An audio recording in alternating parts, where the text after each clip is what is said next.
Estamos no Ativamente Cast. Aqui nós vamos conversar sobre pessoas, como melhorar a nossa vida, como ter melhores resultados durante o nosso cotidiano, ativando a nossa mente através de estímulos certos.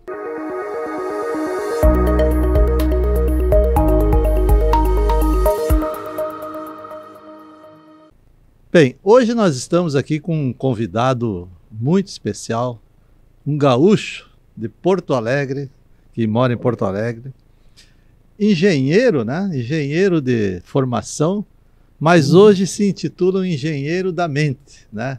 Isso. Eu vi no Instagram dele essa frase, né? E eu fiquei muito curioso, né? O Getúlio Barnaschi, ele é um especialista em programação neurolinguística. Então hoje nós vamos aprender um pouco o que é isso, programação neurolinguística, que a gente vê falar, né? Eu tenho algum conhecimento, mas muito pouco, né? E hoje tenho certeza que com o Getúlio a gente vai esclarecer algumas coisas. Então, Getúlio, bem-vindo ao podcast Ativamente Cast. E deixo para você se auto-apresentar. Beleza. Obrigado, Arnone. Em primeiro lugar, queria dizer que é um prazer estar aqui contigo. Então, uma pessoa que eu admiro muito. Nós já nos conhecemos há algum tempo aí, né, de contatos através do livro. E realmente é um prazer estar contigo aqui e te parabenizar pelo teu livro, que está sendo um sucesso aí. Eu gostei muito, né? Tá bom. Por que eu me declaro como um engenheiro da mente, né? Vamos lá. Engenheiro da mente pelo seguinte, porque a programação neurolinguística justamente trata desses aspectos da mente, de como é que a gente pensa. Não é tanto na neurociência, mas é mais como o nosso pensamento se forma na parte subjetiva. Como é que nós criamos nosso pensamento, né? E como aplicá-lo para obter resultados. E essa é a programação neurolinguística de uma maneira simplificada, tá? É estudar como a gente forma a nossa estrutura subjetiva do pensamento e como a gente pode modificá-lo, essa estrutura subjetiva, para atingir um determinado resultado. Legal.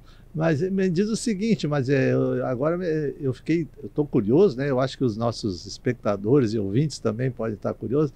Como é que um engenheiro eletricista, né? Um engenheiro eletricista, de repente, diz, não, mas eu agora vou conectar os circuitos elétricos mentais. Como é que é esse negócio? Como é que foi essa transformação? Assim, Antônio, eu sou engenheiro eletricista, eu me especializei em eletrônica, eu fiz pós-graduação em ciência da computação, então essa parte de TI, até hoje eu ainda trabalho com isso também, né? Então, o que acontece? Quando tu trabalha com isso, tu trabalha muito com máquinas, né? Tu trabalha, assim, com construção de coisas que não tem o toque humano, digamos assim. Sim. E eu sempre fui uma pessoa muito comunicativa, de fazer amizade, se relacionar. Então, me faltava alguma coisa.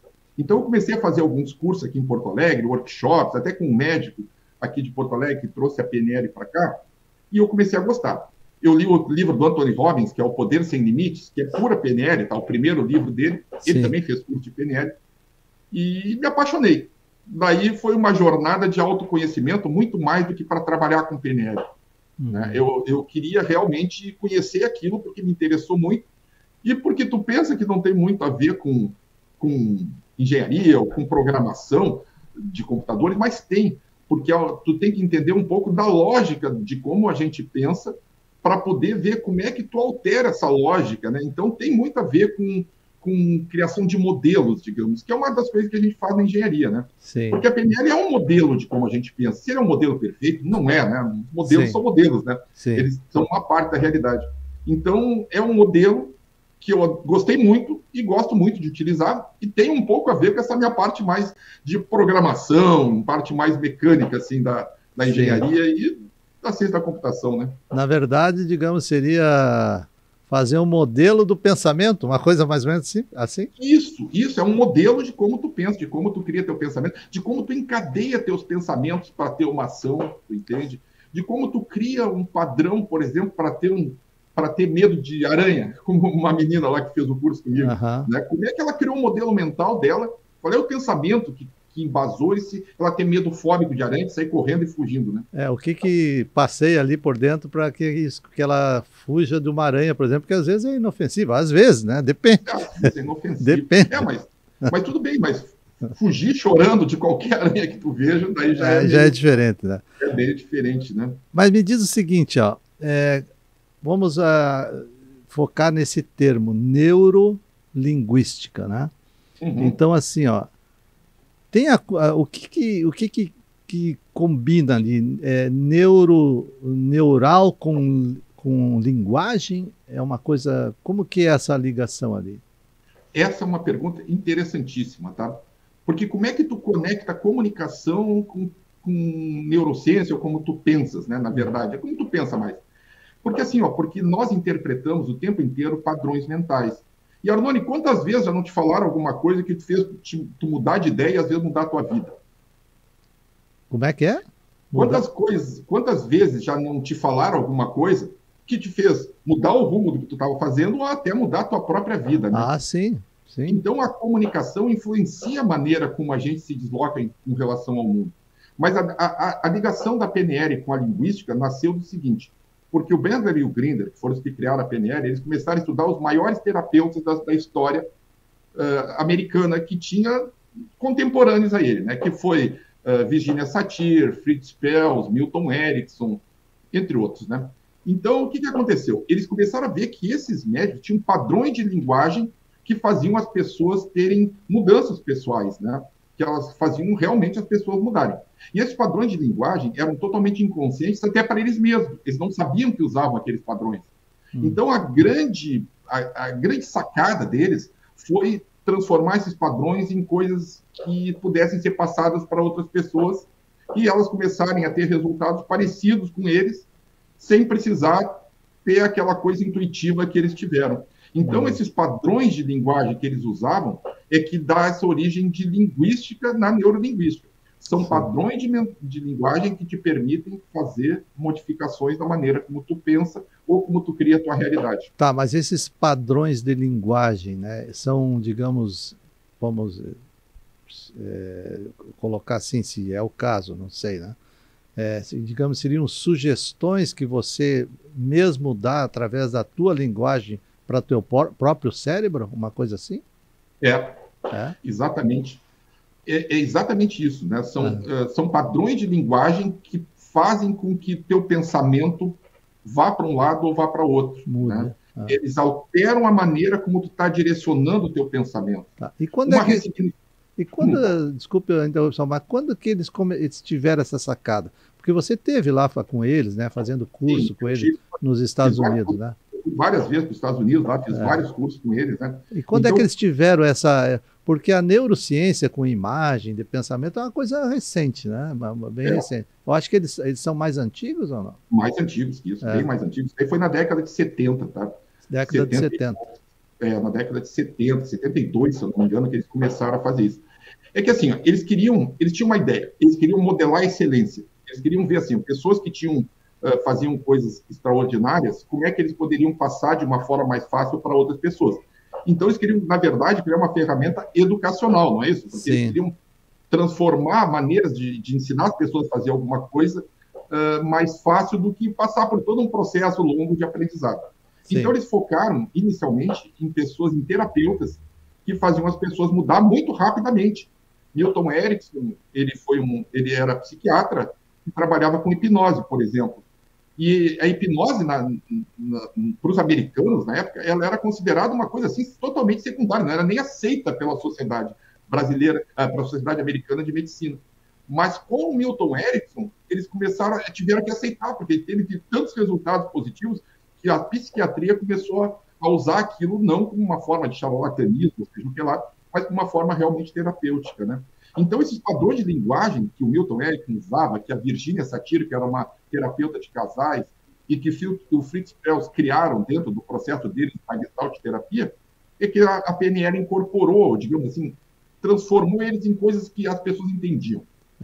Eu fico pensando aqui, uma vez eu li uma história, né, de que o médico, eu não me lembro o nome dele agora, americano, que introduziu, digamos, começou a estudar meditação, ele foi caçado pelo Conselho de Medicina americano, porque ele não tinha nada concreto, né?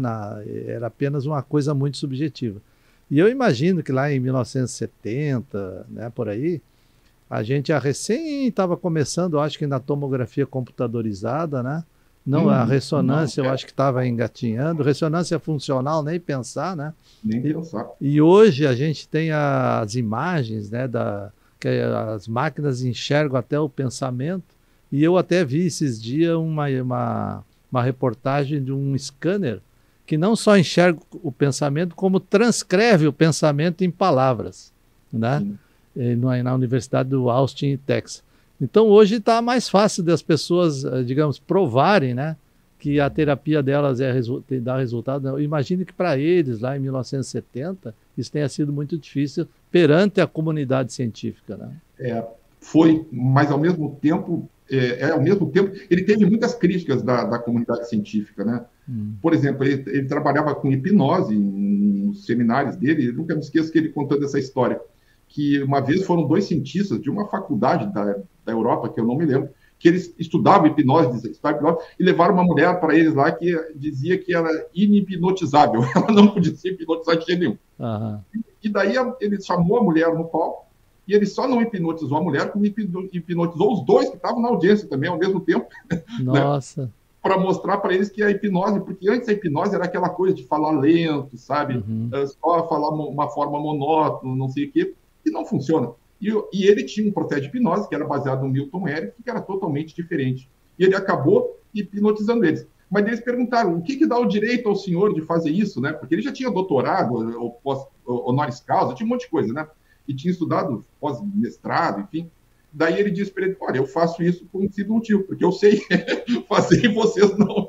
Porque eles não conseguiram hipnotizar a mulher, ele hipnotizou a mulher, provou lá, fez um monte de coisas que as pessoas hipnotizadas fazem, né? E ele diz, olha, eu faço porque eu sei. Sim. Essas histórias são muito, muito bonitas, né? Porque a gente aprende, né? Digamos que a realidade, aquilo que a gente não conhece, a gente tem que ter flexibilidade para entender, né? Às vezes, como a pessoa entende, né? A gente não entende, mas é preciso, digamos, expandir a mente, né? Isso. Para que a gente entenda, às vezes, alguma coisa que os outros estão entendendo, né? Exatamente. E outra, por exemplo, quer ver, tem uma ferramenta dele, que foi a tese de mestrado do Benda, inclusive, que chama metamodelo. Tá? O metamodelo envolve o modelo de comunicação da PNL, né? O modelo da comunicação da PNL é assim, nós temos dentro, quando a gente pensa, a gente chama isso dentro da PNL de estrutura profunda. É o que está dentro da tua mente, não é o que tu comunica externamente, tá? É a tua intenção, tudo está ali, as experiências passadas que tu teve sobre aquilo, é a tua estrutura profunda. Quando tu transforma isso em palavras, tu está passando ela por vários filtros mentais que tu tem, tá? Que a gente pode falar um pouco sobre eles depois. Tu passa por filtros de crenças, tu passa por filtros sociais, que é de onde é que tu mora, da tua linguagem, qual é a experiência da tua sociedade onde tu vive, e tu passa por filtros individuais. E daí tu exprime o que tu está pensando. Então, por exemplo, quando uma pessoa chega para mim assim e diz, olha, eu tenho medo de barata, sei lá. Quando eu falo isso para ti, Arnone, tu cria a tua representação do que seria ter um medo de barata. E como tu não tem medo de barata, tu até pode ironizar, pô, uma baratinha até pode ser perigosa, tem medo de barata perigosa. Mas para aquela pessoa, a maneira como ela pensou naquela barata é que fez ela ter um medo. E eu tenho que descobrir a maneira como ela pensou naquela barata para poder ajudá-la. Para poder ajudá-la. Então, essa questão da estrutura profunda e superficial é muito importante, né? Sim. Como é que busca lá o que está lá onde, às vezes, nem a pessoa sabe, né? Tá. Você, dentro dessa tua atividade, né, de programação neurolinguística, você dá mentorias, você dá palestras, você faz cursos, né, de mentoria, de curso de programação neurolinguística. E aí eu pergunto para ti assim, ó, todos os dias de manhã a gente levanta, né, e vai fazer alguma coisa, né? Ou vai fazer uma atividade que é para a gente mesmo, dar uma passeada, ou vai no trabalho, né? Nosso trabalho é uma coisa assim bastante importante. E o que é, digamos assim, dá alguma coisa mais, digamos, palpável, vamos tentar, né? Mais tangível no sentido de o que a programação neurolinguística pode nos ajudar para nós levantar de manhã, por exemplo. Porque às vezes as pessoas têm muito preguiça para levantar de manhã. Como é que eu posso te dizer assim? Tem duas... Programação tem duas, como é que eu posso dizer, duas vertentes, tá? Uma vertente é do Dilts e do Grinder, que trabalha um pouco com padronizações de processos para fazer esse tipo de coisa, né? Uhum. O Bender, ele é um pouco mais, como é que eu posso dizer assim, que estuda mais, individualiza esse tipo de comportamento, né? Mas é claro que tudo depende da maneira do que tu pensa quando tu acorda de manhã. Sim. Se tu tem uma motivação para fazer alguma coisa muito legal, eu aposto que tu tá de férias lá e tu vai visitar um monte de lugares, tu vai acordar e vai sair correndo. Agora, se tu tá indo para um trabalho que tu não gosta, vai ser difícil tu começar a te levantar de manhã com vontade de sair da cama, né? Sim. Então, tudo depende muito da situação. Então, no Bender, eu, quando vou conversar com uma pessoa que tem esse tipo de problema, eu procuro entender o que ela pensa para não ficar feliz de manhã, né? E daí, a gente procura, realmente, são alternativas que dizem, tá legal, essas coisas estão ruins, mas o que tu pode pensar de bom que vai fazer tu te acordar de manhã e sair da cama feliz, tu entende? Ah, o meu trabalho eu não gosto. Mas tu pensa bem, o teu trabalho leva o teu dinheiro, o teu sustento, então pode não ser a melhor coisa. Como diz aquela brincadeira, né, uma piada, se você não está com a pessoa certa ainda, divirta-se com a errada. É verdade. Então, se tu não está no trabalho certo, ainda aproveita, ele está te pagando, te dá dando um dinheiro, uma oportunidade de tu buscar outra coisa. Então, a gente procura ressignificar, né, se as pessoas conseguissem ressignificar essas coisas ruins que elas têm, para pensar nas oportunidades que o dia tem, ou no que de bom que mesmo aquelas coisas ruins estão trazendo naquele momento, com certeza elas vão se levantar de manhã de uma maneira bem melhor, né? Porque o pensamento delas vai mudar. Assim, o que a gente vê, às vezes, né? Nós, todas as pessoas querem o melhor para a gente mesmo, né? A gente quer sempre ter o melhor, né? Mas a gente não pensa que atrás a gente já conseguiu, às vezes, muita coisa boa, né? Exatamente. Então, assim, vamos dizer assim, as pessoas que a gente vê que são muito felizes, vamos falar do trabalho, por exemplo, muito felizes no trabalho, que realmente fazem aquilo que elas gostam de fazer, né? Às vezes elas começaram em alguma coisa que não gostavam tanto, né? E foram, aquilo que você falou, ressignificando, né? E foram aprendendo a, de repente, derivar. E talvez aí, me corrija se eu estiver errado, mas talvez aí a programação neurolinguística, através da linguagem, né? De você mesmo, possa ajudar para que você ressignifique, né? Aquela situação que você está vivendo e aprenda a gostar ou, de repente, a derivar para alguma coisa que você gosta. Né? E a ressignificação é uma das técnicas de PNL, tá? Existem técnicas para tu ressignificar situações. Por exemplo, tá? Vou te dar um exemplo aí clássico, né? De livro, assim, né? Tinha uma senhora que ela gostava muito de tudo do seu lugar certo. Então, quando a família ia visitar, era um caos, né? Ela ficava ruim, vivia reclamando que a família estava lá, que os filhos dos filhos, lá, os netinhos dela faziam uma bagunça. E daí a mulher era chata, os filhos já estavam, ninguém mais estava querendo ir na casa dela, né? Daí ela procurou ajuda e uma pessoa de PNL foi trabalhar com ela. Daí ela falou para a pessoa o seguinte: legal, a senhora quer tudo no lugar certo, né? Tudo. E o símbolo dela era um tapete branco que ela tinha na sala, que as crianças, quando iam lá, pisavam, faziam o diabo no tapete. Era o inferno. Era um inferno. Mas daí ela fez a seguinte colocação para a senhora: agora eu quero que a senhora imagine esse tapete assim, completamente limpinho, completamente branco, e a senhora sozinha para o resto da sua vida. Nossa Senhora! O que foi? Ela ressignificou o tapete branco com uma coisa que era maravilhosa, com uma coisa que ia trazer dor para ela. A senhora nunca mais vai ver seus netos com esse tapete todo branco. A partir dali, ela começou a perceber que aquelas pisadas que tinham ali era o afeto dos filhos, era a vida sendo trazida para uma vida de uma pessoa solitária, né? E ela conseguiu mudar o pensamento dela e ressignificou, né? Muito, muito bacana. Isso, na verdade, é aquilo. Às vezes a pessoa fica muito centrada naquilo que é bom para ela, né? Que ela quer para ela, mas esquece que a vida, a gente não vive sozinha, né? Como é que se diz? Os seres humanos são gregários, né? Ninguém pode viver sozinho, né? Exatamente, né? Vai viver triste, morrer sozinho, né? Não tem cabimento, né? Isso é muito interessante, Alana. Quer ver? Porque uma técnica de ressignificação, daí vem uma dica aqui. Agora eu vou dar uma dica aí que depois pode até colocar, né? Uma das técnicas de ressignificação é o seguinte: uma dos pressupostos da PNL é o seguinte: todo comportamento tem um contexto onde ele é válido. Todo comportamento. Então, a ressignificação é tu achar o contexto, às vezes, onde aquele comportamento ele é diferente, ele é válido, ele é bom, né? As crianças indo lá é um contexto. Mas quando tu transforma para outro contexto, as crianças não indo é uma coisa ruim, horrível, tu muda o pensamento da pessoa, né? Então, quando tu acha um outro contexto onde um determinado tipo de pensamento é bom, tu tá mudando a cabeça da pessoa para ela ter uma linha de pensamento diferente. Daí vem a linguística atrelada à mudança de como as pessoas... Isso, na verdade, serve para tudo, né? Serve para tudo. Tem dois tipos de ressignificação. Essa é uma delas, tá? Tem uma outra que é de conteúdo. Tu muda o conteúdo da história, mas daí é um papo um pouco mais longo. Tá certo. Agora vamos, eu fiquei ali, tu entrou levemente nesse assunto, mas eu queria que você pudesse falasse mais um pouquinho. Qual é a relação da programação neurolinguística, se tem alguma relação, e a hipnose, né? Assim, o que é a hipnose? Assim, você usa a técnica de hipnose nas tuas atividades ou não?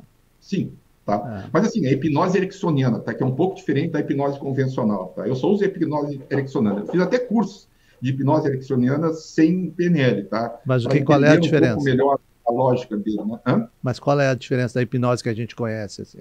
É que a hipnose formal, tá? Ela pressupõe que vão te colocar num estado de transe profundo e fazer modificações na tua mente, tá? A hipnose ericksoniana não é assim, tá? Ela trabalha com... Não precisa ser transe profundo, nem precisa ser transe, às vezes. Trabalha com maneiras de tu pensar hipnoticamente. Porque tem uma relação diferente da hipnose para a PNL, da hipnose para como as pessoas pensam, tá? A hipnose para a PNL é um estado natural da tua mente, que tu entra em determinados momentos, tá? Por exemplo, quando tu está dirigindo numa estrada ou numa rua e tu está indo para casa e tu já está acostumado àquele caminho, muitas vezes tu não te lembra nem direito o que aconteceu no caminho. Sim. Tu entra num estado alterado de consciência, tá? Que é um estado alterado de consciência. Então, hipnose para a PNL é um estado alterado de consciência. O Bender disse que nos Estados Unidos teve uma época que eles queriam proibir a hipnose só para determinados grupos. E ele disse o seguinte: bom, então nós vamos proibir as pessoas de fazer amor. Ninguém mais transa aqui nos Estados Unidos, porque quando tu transa, tu entra num estado alterado de consciência que pode se chamar um estado hipnótico, né? Então, a hipnose ericksoniana é isso, é uma coisa mais light, onde tu trabalha a linguagem, passando pressuposições, informações, e trabalha com todo esse modelo de linguagem que eu te falei, de estrutura profunda, estrutura superficial, para poder passar conteúdo para outra pessoa, para fazer justamente essas mudanças na mente da pessoa que ela precisa para atingir um objetivo ou para sair de uma neurose, né? Enfim. Sim. Às vezes até, isso acontece comigo, e acho que acontece com todas as pessoas. Às vezes você tá no carro, né, dirigindo, e quando tu vê, tu tá num determinado lugar, não lembra. Não lembra, né? Que você passou.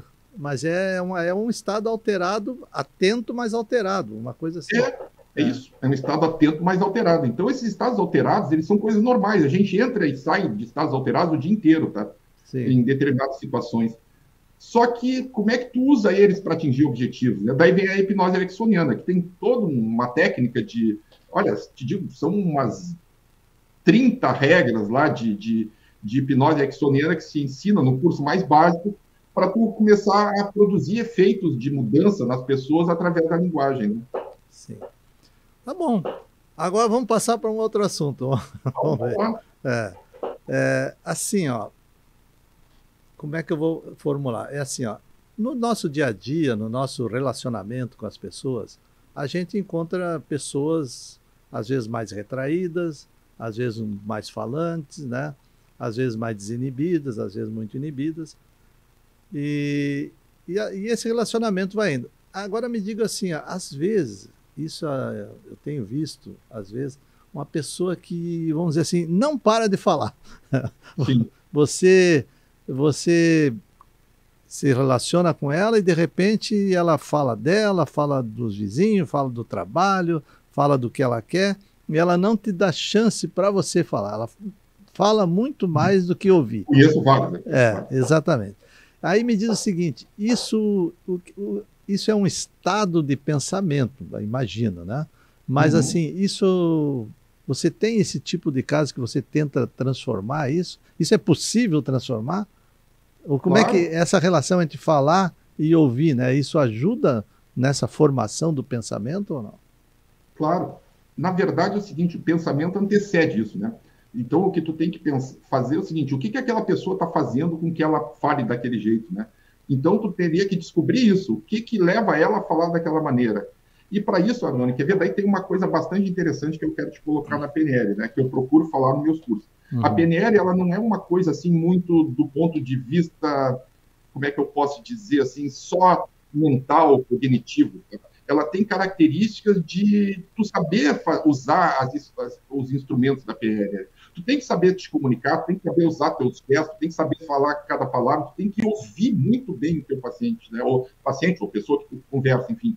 Então, tu tem que ter habilidades. Por isso que a PNL, às vezes, tem resultados tão diferentes com pessoas diferentes. Porque as pessoas não desenvolvem as habilidades que tu precisa ter para fazer PNL, né? Então, quando tu está conversando com uma pessoa assim que fala tão rápido como tu colocasse, tu tem que começar a perceber por que ela está falando tão rápido. O que faz ela falar tão rápido? E para fazer isso, tu tem que fazer ela parar de falar, porque senão tu não consegue falar nada, né? Nem para entender o que está acontecendo. Então, daí tem várias técnicas, né? Então, o que leva ela a falar rápido, ou o que leva ela a querer ouvir, é muito o que ela está pensando, qual é a intenção dela, tá? Desde Aristóteles, de uma forma um pouco dissimulada, toda comunicação ela tem um objetivo principal, que é introduzir na cabeça do outro alguma coisa que tu está pensando, né? Transmitir a tua ideia, fazer com que a pessoa reaja. Então, uma pessoa que fala desse jeito, provavelmente, né, vamos generalizar um pouco, ela pode estar muito preocupada com alguma coisa, sabe o que aconteceu com ela, ou ela pode estar muito sozinha. Sim. Não tem com quem falar. E daí, quando fala com alguém, ela tem um monte de coisa guardada na mente dela que ela quer largar, né? Então, como é que tu fala com uma pessoa assim, né? Como é que tu faz ela sair? Tem várias maneiras. Uma é tu quebrar o estado dela. Porque quando uma pessoa está num estado muito ruim, tu tem que fazer ela sair daquele estado, tá? Tu não pode conversar com ela porque é quase impossível. Não adianta tu querer conversar, dar razões lógicas. Eu vou te contar um exemplo real que aconteceu comigo, tá? É uma questão até de família, mas não era da minha família, de conhecidos, que tinha uma pessoa que estava trancada num apartamento, estava brigando com o marido dela, estava trancada na sala, porque estava uma briga generalizada, não era uma coisa normal, fictícia, não era uma briga normal. Realmente fora do normal, né? Ela estava com medo do marido dela, e ela estava trancada no quarto. Daí me chamaram, porque eu era conhecido, coisa e tal, e fui lá conversar com ela. Quando eu entrei no quarto que ela estava muito, falava e desesperada, e não sei o que, e uma hora ela abriu a janela e disse, eu vou me jogar. Nossa. O que eu faço? Se eu vou retrucar ela, eu vou estar criando caos. Eu disse, te joga. E cheguei perto da janela, assim, mas pronto para segurá-la. Não fiz uma loucura, sabe? Pronto para segurar. Se ela fosse jogar, eu segurava. Mas daí, quando eu falei isso, ela olhou para a janela, para baixo e disse, pensando bem, não é agora. E daí eu consegui conversar com ela. Conseguiu conversar com ela. Porque, sabe, tem certos estados emocionais que tu não adianta argumentar. E aí que vem a PNL. Não é mais lógica, entendeu? São coisas inconscientes que estão acontecendo com a pessoa que tu tem que quebrar aquele padrão de pensamento que ela está em loop para poder conseguir transmitir alguma informação para ela. Porque senão ela não ouve, né? Não ouve, daí não te adianta. E tudo que tu falar de razão lógica... hoje em dia, política, futebol, religião, está muito assim, né? Tu não consegue transmitir informação mais. Porque as pessoas estão fechadas, elas só ouvem o que querem ouvir. E tudo que tu fala, não interessa se é lógico, se não é lógico, elas filtram achando que aquilo ali não faz sentido, né? Tá, mas aí vou te provocar um pouco agora aqui. Me diz o seguinte, tá, eu tô na frente de uma pessoa que não para de falar, o que eu faço? Eu digo para ela, para, ou eu fico escutando? Como é que é?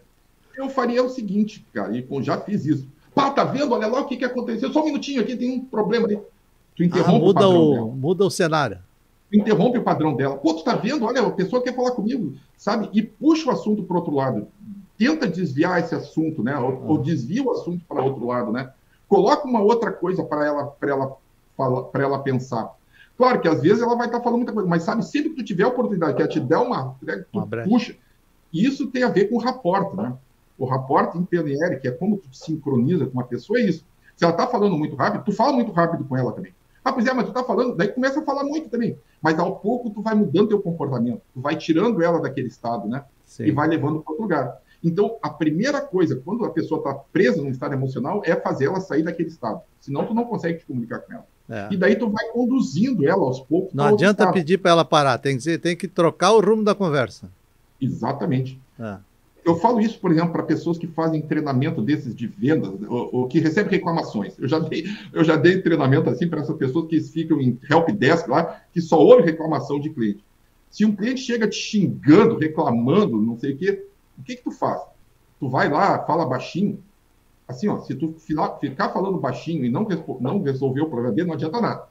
O que eu falo é o seguinte, é para a pessoa não responder nada errado, mas falar também alto como a pessoa está falando, dizendo, pô, eu estou lhe ouvindo, mas eu quero lhe ajudar. Qual é o seu problema? Sim. Ou seja, num primeiro momento, reconhecendo que ela está irritada, né? Sim. Reconhecer, porque se tu fala baixinho, eu vou lhe ajudar, tu não está reconhecendo, ela quer, sabe, então, no início tem que fazer essa sincronia com a maneira que a pessoa está. E daí depois, tu mesmo baixa o teu tom de voz, fala outras coisas. Eu acho que o senhor está nervoso, mas se eu resolver o seu problema, será que o senhor vai ficar bem? Sim, daí então tá. Daí tu consegue trazer ele para a razão, tu tá entendendo? Então, antes de trazer para a razão, assim, fazer rapport, tu não consegue te comunicar. Então, assim, para tentar simplificar tudo isso que você falou aí, que é simples, mas também não é tão simples, não é tão fácil. Não é tão fácil. Simples. Mas, na verdade, seria, digamos assim, você usar a linguagem, né, para influir na troca de comportamento. A linguagem no sentido de transformar aquilo que ela está falando, né? Digamos, que a outra fala. Digamos, transformar, não. Mudar o cenário, né? Mudar o cenário. Mudar o cenário, exatamente. E quando muda o cenário, Arnone, quando tu está falando mudar o cenário, tu está usando uma expressão visual, né? E essa expressão visual quer dizer o seguinte, é que tu está criando imagens diferentes na tua mente. A partir daí, tu vai estar criando imagens diferentes na tua mente.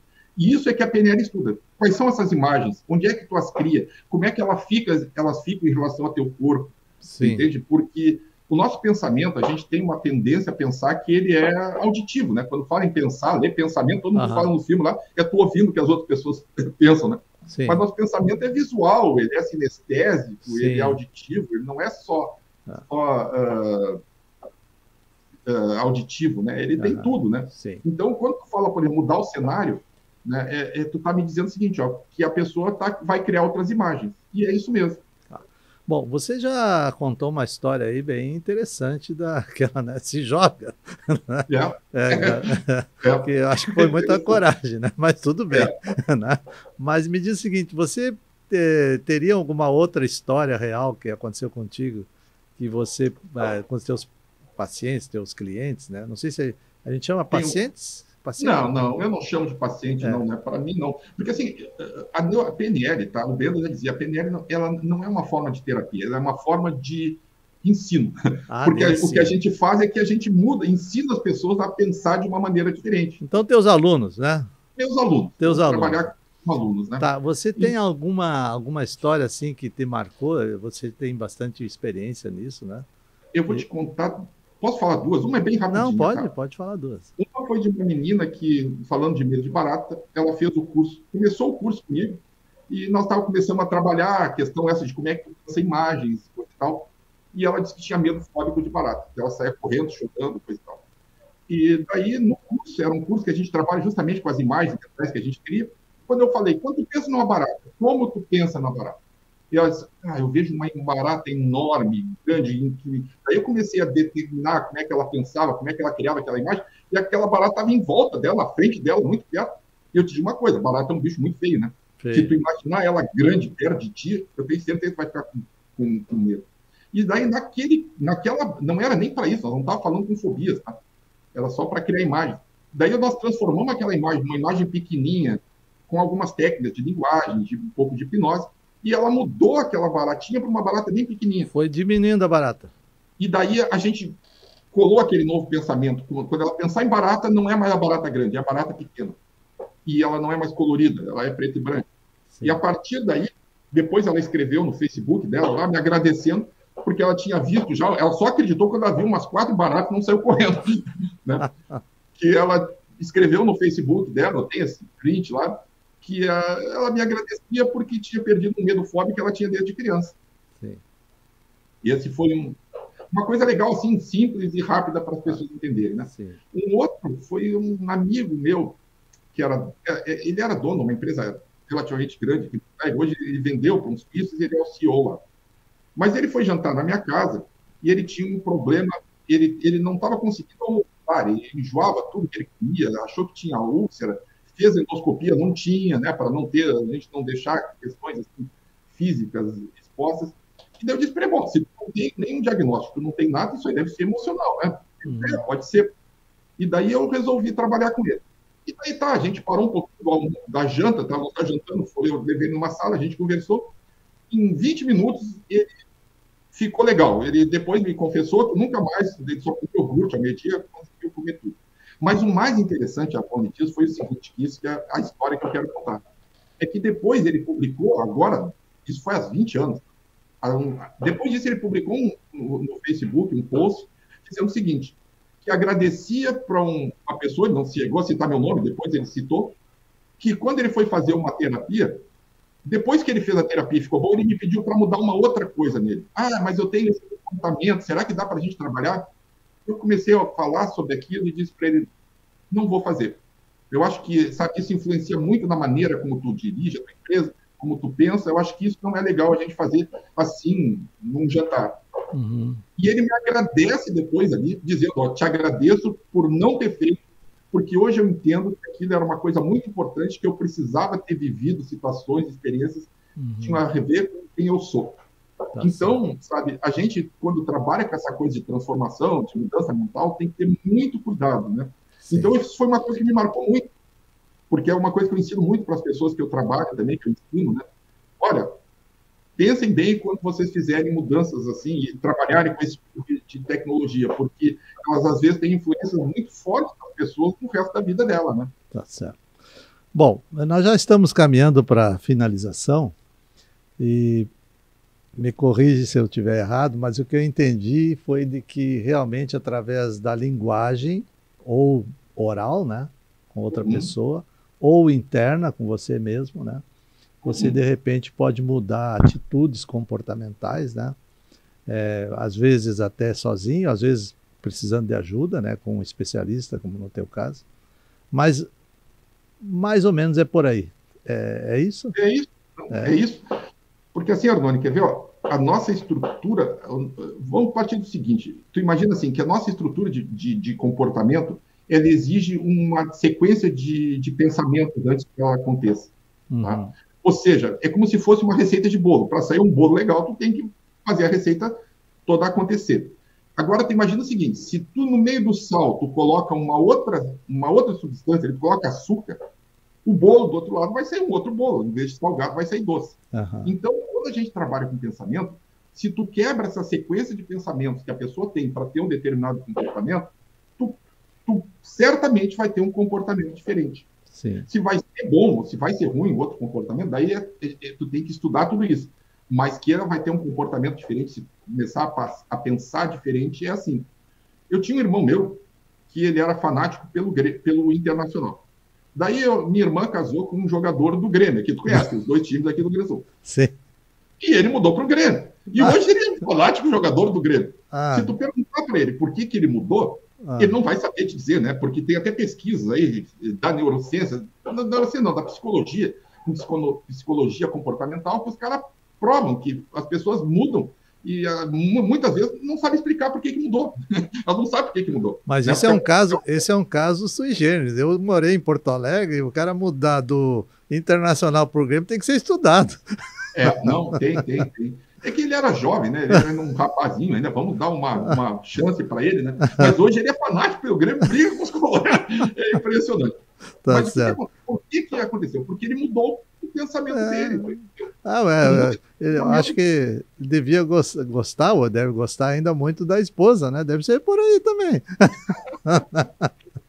Bom, Getúlio, deixa ter os contatos aí, se alguém quiser falar contigo, qual é a melhor maneira de te encontrar, se alguém quiser alguma informação sobre mentoria, sobre os cursos que você dá, sobre, claro, digamos, aquilo que, né, achei muito importante você dizer aquilo que você pode ajudar para resolver, né? Sim, é muito importante saber o que não pode ajudar também, exatamente, né? Então deixa teus contatos aí, onde as pessoas podem te encontrar melhor. Assim. Beleza.